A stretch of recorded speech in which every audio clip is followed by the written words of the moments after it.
Украинаға дефаларджи келген ве мевзуетіні яқшы білген инсанның ғалебесі. Австрия халық фирқасының етекчесіне өз хайрывларыны Украина президенті Петро Порошенко йоллады.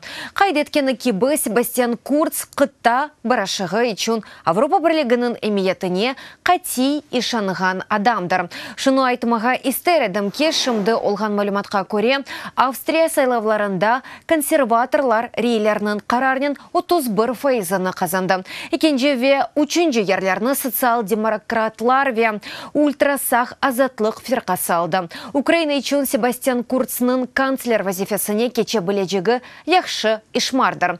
Бұны саясетшінас Александр Пали UATV телеканалына білдірді.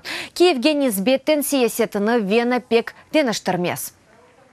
Крайние шаги со стороны Австрияның яны үкіметі тарафындан Украинаға низбеттен насылдыр бір менфи әрекет олмаз деп білейм. Чүнке нейсе Авропа тарафыны тұтқан сақ меркезлелер ғалебе ғазанды. Әмді олар Австрияның фирқави системасыны бағлы ве Украинаға келіп вазиетімізні шу сырада жебе елағындаки вазиетіні яқшы білелер.